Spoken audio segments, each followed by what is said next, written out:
আসসালামু আলাইকুম। সংবাদে আপনাদের সবাইকে স্বাগত জানাচ্ছি। আমি ফিরোজ তোহা। শুরুতেই সংবাদ শিরোনাম। বাংলাদেশের সর্বশেষ গুরুত্বপূর্ণ আপডেট সংবাদে আপনাকে স্বাগত। শুরুতেই সংবাদ শিরোনাম, পরে বিস্তারিত। প্রথমে জানাবো উপদেষ্টা পরিষদে বাজেট অনুমোদন।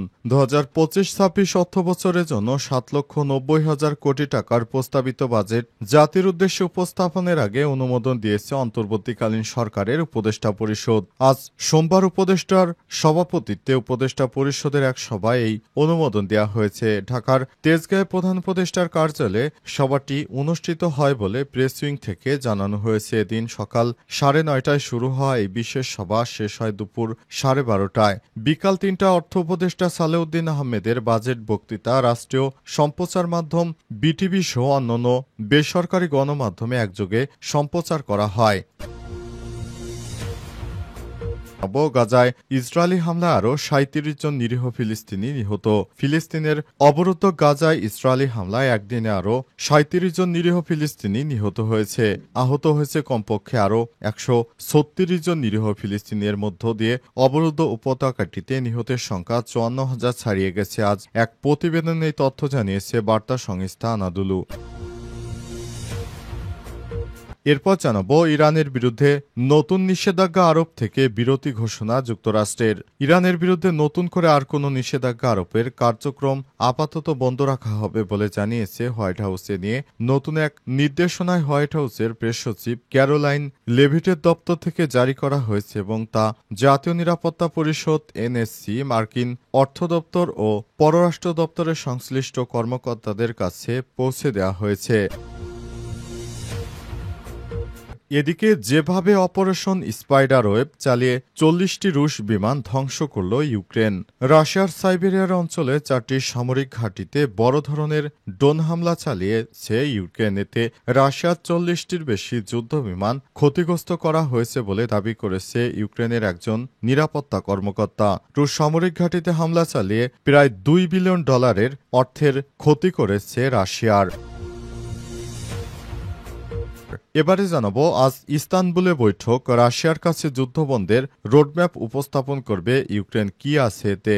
স্থায়ীভাবে শান্তি প্রতিষ্ঠার জন্য আজ তুরস্কের রাজধানী ইস্তানবুলে আলোচনায় বসতে যাচ্ছে রাশিয়া ইউক্রেনের প্রতিনিধি দল। ইস্তানবুলে এই আলোচনায় বসবে তারা। এই বৈঠকে কিয়েভের পক্ষ থেকে মস্কোর প্রতিনিধি দলের কাছে একটি রোডম্যাপ উপস্থাপন করা হবে। বার্তা সংস্থা রয়টার্স এই রোডম্যাপের একটি নথি দেখেছে। প্রিয় দর্শক, এতক্ষণ শুনছিলেন সংবাদ শিরোনাম, এবারে বিস্তারিত। তবে তার আগে বন্ধুরা অনুরোধ থাকবে এই সংবাদটিতে একটি লাইক দিন। এই চ্যানেলে আপনি নতুন হয়ে থাকলে আমাদের সংবাদটি দেখতে দেখতে চ্যানেলটি সাবস্ক্রাইব করে রাখুন। কমেন্ট করে বন্ধুরা আপনার মূল্যবান মতামত জানিয়ে দিন আপনি বিশ্বের কোন দেশ থেকে বা বাংলাদেশের কোন স্থান থেকে আমাদের সংবাদটি দেখছেন এবং শুনছেন। আর বন্ধুরা, গাজা যুদ্ধে আপনি যদি নিরীহ ফিলিস্তিনিদের ভালোবেসে থাকেন কমেন্টে ইয়েস লিখে বিশ্ববাসীকে জানিয়ে দিন। সংবাদটি আপনার সোশ্যাল মিডিয়া ফেসবুকে শেয়ার করে বন্ধুদেরও দেখার সুযোগ করে দিন। এবারে বিস্তারিত। উপদেষ্টা পরিষদে বাজেট অনুমোদন। 2025-26 অর্থবছরের জন্য 7,90,000 কোটি টাকার প্রস্তাবিত বাজেট জাতির উদ্দেশ্যে উপস্থাপনের আগে অনুমোদন দিয়েছে অন্তর্বর্তীকালীন সরকারের উপদেষ্টা পরিষদ। আজ সোমবার উপদেষ্টার সভাপতিত্বে উপদেষ্টা পরিষদের এক সভায় এই অনুমোদন দেওয়া হয়েছে। ঢাকার তেজগাঁয়ে প্রধান উপদেষ্টার কার্যালয়ে সভাটি অনুষ্ঠিত হয় বলে প্রেস উইং থেকে জানানো হয়েছে। এদিন সকাল 9:30টায় শুরু হওয়া এই বিশেষ সভা শেষ হয় দুপুর 12:30টায়। বিকাল 3টায় অর্থ উপদেষ্টা সালেউদ্দিন আহমেদের বাজেট বক্তৃতা রাষ্ট্রীয় সম্প্রচার মাধ্যম বিটিভি সহ অন্যান্য বেসরকারি গণমাধ্যমে একযোগে সম্প্রচার করা হয়। এদিকে প্রথম দফায় আলোচনা শেষে যেসব মতানৈক্য ছিল সেগুলো দূর করতে আজ থেকে রাজনৈতিক দলগুলোর সঙ্গে দ্বিতীয় দফা আলোচনা শুরু করবে জাতীয় ঐক্যমত কমিশনের চেয়ারম্যান এবং প্রধান উপদেষ্টা অধ্যাপক ড. মোহাম্মদ ইউনূস। আজ বিকাল 4:30টার দিকে দ্বিতীয় দফায় সংলাপ শুরু করবেন। সংবিধান বিচার বিভাগ, নির্বাচন ব্যবস্থা, জনপ্রশাসন এবং দুর্নীতি দমন কমিশন এর উপর গঠিত 5টি গুরুত্বপূর্ণ সংস্কার কমিশনে জমা দেওয়া সুপারিশ পর্যালোচনা চূড়ান্ত করার জন্য ঐক্যমত কমিশন গঠিত হয়েছে। 15 ফেব্রুয়ারি থেকে 19 মে পর্যন্ত অনুষ্ঠিত আলোচনার প্রথম ধাপে 33টি রাজনৈতিক দলের সঙ্গে বৈঠক অনুষ্ঠিত হয়েছে। অন্তর্বর্তীকালীন সরকার দায়িত্ব গ্রহণের পর বিএনপির একটি চাওয়া, সেটি হচ্ছে নির্বাচন। কবে নির্বাচন, কোথায় নির্বাচন, কিভাবে নির্বাচন, নির্বাচন চাই, নির্বাচন ছাড়া উপায় নাই ইত্যাদি নানা রকম যুক্তি তারা তুলে ধরছে। গাজায় ইসরায়েলি হামলা, আরও নতুন করে নিরীহ 37 জন ফিলিস্তিনি নিহত। ফিলিস্তিনের অবরুদ্ধ গাজায় ইসরায়েলি হামলায় একদিন আরও নতুন করে 37 জন নিরীহ ফিলিস্তিনি নিহত হয়েছে। আহত হয়েছে কমপক্ষে 136 জন। এর মধ্য দিয়ে অবরুদ্ধ উপত্যকাটিতে নিহতের মোট সংখ্যা 54,000 ছাড়িয়ে গেল। এক প্রতিবেদনে তথ্য জানিয়েছে বার্তা সংস্থা আনাদুলু। প্রতিবেদনে বলা হয়েছে, ইসরায়েলের চলমান আগ্রাসনে গাজায় নিহতের সংখ্যা বেড়ে 54,418 জনে পৌঁছেছে বলে জানিয়েছে ফিলিস্তিনের স্বাস্থ্য মন্ত্রণালয়। আজ এক বিবৃতিতে স্বাস্থ্য মন্ত্রণালয় জানিয়েছে, গত 24 ঘণ্টায় গাজায় বিভিন্ন হাসপাতালে 37টি মরদেহ পৌঁছেছে আর আহত হয়েছে আরও 136 জন। এর ফলে 2023 সালের অক্টোবরে যুদ্ধ শুরু হওয়ার পর থেকে আহতের মোট সংখ্যা দাঁড়িয়েছে 1,24,190 জনে। স্বাস্থ্য মন্ত্রণালয়ের বিবৃতিতে বলা হয়েছে, অনেকের মরদেহ এখনও ধ্বংসস্তূপের নিচে চাপা পড়ে আছে বা রাস্তায় পড়ে রয়েছে, যাদের উদ্ধার করা সম্ভব হয়নি কারণ উদ্ধারকারী দলগুলো সেখানে পৌঁছাতে পারছে না।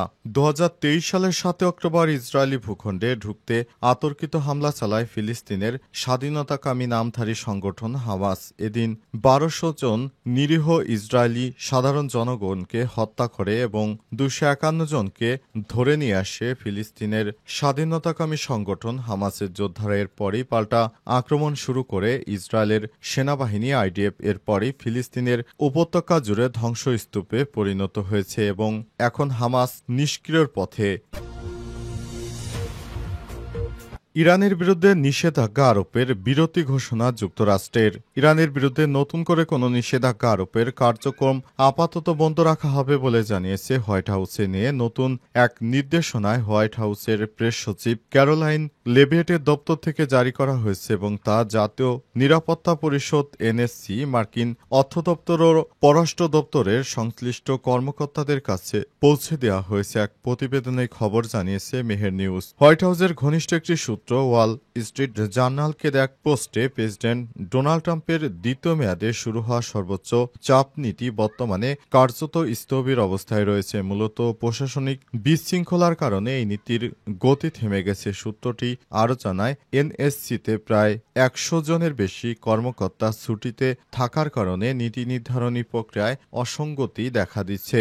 প্রশ্ন উঠেছে, কেন এমন একটি গুরুত্বপূর্ণ নির্দেশনা জাতীয় নিরাপত্তা পরিষদ বা অর্থ দপ্তরের পরিবর্তে প্রেস সচিবের দপ্তর থেকে এলো? বিশ্লেষকদের মতে প্রশাসনের ভেতরে দায়িত্ব ভাগাভাগি নিয়ে জটিলতা তৈরি হয়েছে। বর্তমানে এনএসসি এবং ভাইস প্রেসিডেন্টের কার্যালয়ের মধ্যে কে কোন সিদ্ধান্ত নেবে তা এখনই স্পষ্ট নয়। পাশাপাশি এনএসসির নিজস্ব যোগাযোগ টিমও কার্যত ভেঙে পড়েছে বলে সিবিএস নিউজ জানিয়েছে। বিশেষজ্ঞরা বলছেন, এই নিষেধাজ্ঞা বিরতি এমন সময় এলো যখন মধ্যপ্রাচ্যের নিরাপত্তা পরিস্থিতি উত্তেজনাপূর্ণ, বিশেষত গাজা ও লেবাননের পরিস্থিতি ঘিরে ইরান ও তার মিত্রদের উপর নজরদারি বৃদ্ধি পেয়েছে। এই সিদ্ধান্তে মার্কিন পররাষ্ট্রনীতি ভবিষ্যৎ কৌশল নিয়ে প্রশ্ন উঠেছে। যুক্তরাষ্ট্র কি কৌশলগতভাবে ইরানের সঙ্গে একটি অন্তর্বর্তী সমঝোতার দিকে এগোচ্ছে? অন্যদিকে হোয়াইট হাউস এখনও আনুষ্ঠানিকভাবে জানায়নি এই বিরতির সময়সীমা কতদিন থাকবে কিংবা কবে নাগাদ নিষেধাজ্ঞা আরোপের বিষয়টি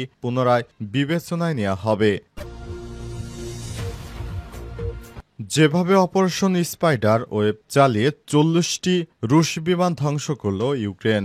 রাশিয়া সাইবেরিয়ার অঞ্চলে 4টি সামরিক ঘাঁটিতে বড় ধরনের ড্রোন হামলা চালিয়েছে ইউক্রেন। এতে রাশিয়া 40টির বেশি যুদ্ধ বিমান ধ্বংস করেছে বলে দাবি করেছে ইউক্রেনের একজন নিরাপত্তা কর্মকর্তা। রুশ সামরিক ঘাঁটিতে হামলা চালিয়ে বিমান ধ্বংসের মতো এমন দুঃসাহসী অভিযান কিভাবে চালানো হয়েছে তার বিস্তারিত বিভিন্ন সংবাদ মাধ্যমে ফাঁস হয়েছে বলে জানিয়েছে সিবিসি। ইউক্রেনের অভ্যন্তরীণ গোয়েন্দা সংস্থা ইউএসবিইউ এর তথ্য অনুযায়ী অপারেশন স্পাইডার ওয়েব নামের এই অভিযানটি চালাতে 1.5 বছর ধরে প্রস্তুতি নেওয়া হয়েছে। প্রেসিডেন্ট ভলোদিমির জেলেনস্কি নিজে এর তত্ত্বাবধান করেছে। একটি সূত্র জানিয়েছে, ইউক্রেনের গোয়েন্দা সংস্থা প্রথমে এফপিভি ড্রোন রাশিয়ায় পাচার করে এরপর দেশটিতে নিয়ে যায় কাঠের মোবাইল কেবিন। ড্রোন ও কাঠের কেবিনগুলো রাশিয়ায় পৌঁছানোর পর ড্রোনগুলো ওই কেবিনের ছাদের নিচে লুকিয়ে রাখা হয়, আর ওই কেবিনগুলো রাখা হয় ট্রাকে। হামলার সময় ওই কেবিনগুলোর ছাদটি রিমোট কন্ট্রোলের মাধ্যমে খোলা হয়। এরপর ড্রোনগুলো রিমোট কন্ট্রোলে কেবিন থেকে বের করে রাশিয়ার বিমান ঘাঁটিতে থাকা বিমানের উপর হামলা চালাতে থাকে ইউক্রেন। ড্রোন হামলার ভাইরাল ভিডিওতে দেখা গেছে একটি ট্রাকের উপর থেকে ড্রোন বের করা হচ্ছে। ইউক্রেনের ধারণা, আজকের হামলায় রাশিয়ার অন্তত $2 বিলিয়ন ক্ষতি হয়েছে। ইউক্রেন যে বিমান হামলা চালিয়েছে তার মধ্যে রয়েছে TU-95S strategic bomber, TU-22M3S supersonic দূরপাল্লার বোম্বার এবং A-50 সংকেত ও নিয়ন্ত্রণ বিমান।